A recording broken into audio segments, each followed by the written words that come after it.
Welcome to Pleroma Pathways Apocalyptic and Mystic Christianity, where we explore esoteric and apocalyptic texts. In this exploration, we delve into the cosmological architecture of Eugnostos the Blessed, a rich and intricate text that preserves an early mystical cosmology. Eugnostos presents two divine patterns of emanation, each reflecting distinct theological frameworks. On one hand, a pattern consistent with Egyptian theological influence, and on the other, a speculative reinterpretation of Genesis. Their convergence provides a glimpse into the evolution of apocalyptic cosmology and philosophical resistance against prevailing Hellenistic thought. Eugnostos opens with a critique of contemporary philosophical systems that denied the transcendence or relevance of higher realms. As the author boldly declares, "Do not think that it is from words that man will know the great things. It is through a discerning mind that they are known." Eugnostos 3:71-3. This affirmation of transcendent knowledge sets the stage for a layered cosmology that seeks to reveal divine order inaccessible to reason alone. The two divine patterns in Eugnostos are not merely repetitions, but rather representations of two theological systems. The first group, 371-3082-6, represents a more abstract, Egyptian-inspired framework. This group begins with He who is, described as the unbegotten Father of the All, the ineffable one who dwells in silence. Eugnostos 371:15-18. He is solitary, without consort, an echo of Amun in Egyptian theology, the ineffable creator who brings forth all by his own will. The second figure in this group is the Self-Father, who emerges from himself without a partner, indicating a self-generating creative force. Following him is the immortal androgynous man, the man of light who exists before all and who is the image of the invisible one. Eugnostos 376:5-9. He is both begetter and begotten, reflecting the androgyny of Adam in Genesis 1:27 and acting as the archetype of divine humanity. This man is joined with the all-wise Sophia, who manifests as the begetress of all wisdom. In this first group, we also find Adam of the light and the Savior, referred to as the Son of Man, begotten from the light, who knows the depth of the all. Eugnostos 381:12-15. This triadic pattern, immortal man, Son of Man, and Savior, forms a new layer superimposed on the sixfold Egyptian schema. These three androgynous figures embody a speculative theology based on Genesis, with Adam, Son of Man, and Seth, Son of Man, acting as celestial archetypes. The second group, 382:7-83.2, while described as the type of those who preceded them, presents a simplified but numerically complete set of 6 figures, each paired with a feminine consort.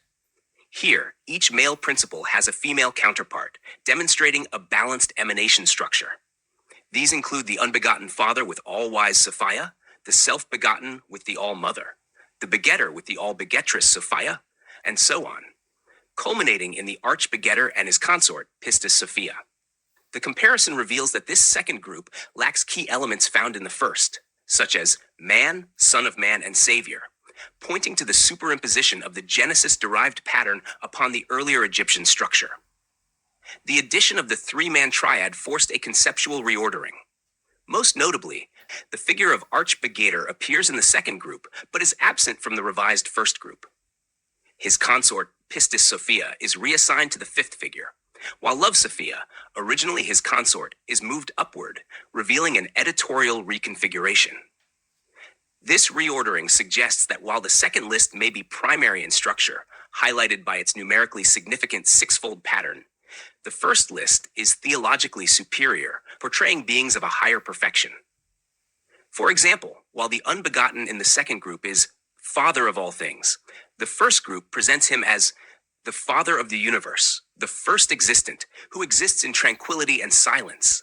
Eugnostos 371:18-20, a loftier, more encompassing designation. The textual evidence indicates the influence of Egyptian theology, especially the Ogdoad of Hermopolis. There, a primal god births another without consort, who then pairs with a female to generate 4 divine couples. Eugnostos abstracts this model, aligning it with a vision of the transcendent realm wherein divine pairs emanate harmony. As the text notes, from one, a monad, came a dyad, and from that dyad, the fullness of the aeons. Eugnostos 377:10-12. The overlay of the Genesis-inspired pattern emphasizes a revealed anthropology of divine humanity.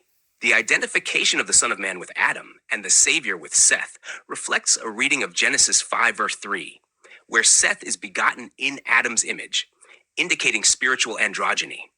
The result is a threefold pattern rooted in scriptural speculation, likely influenced by traditions such as the Apocalypse of Moses, where Seth emerges as the eschatological redeemer. This synthesis of Egyptian and scriptural patterns points to a broader theological strategy. The writer of Eugnostos resists philosophical fatalism by grounding cosmology in a relational divine order, where knowledge and wisdom emanate from a source both personal and transcendent. As the text urges, the wise man will seek understanding not in the words of the philosophers, but in the source of truth, which is hidden from them. Eugnostos 379-5-8. In sum, Eugnostos the Blessed reveals an intricate process of theological synthesis. It preserves Egyptian cosmological motifs and combines them with scriptural patterns, crafting a vision of divine emanation that affirms both the transcendence of the ineffable one and the immanence of divine humanity. This text, then, becomes a cornerstone for later Valentinian and Gnostic speculation, providing the conceptual roots for cosmologies seen in Apocryphon of John and Gospel of the Egyptians. Through its esoteric vision, Eugnostos declares that truth is not merely inherited, it must be unveiled.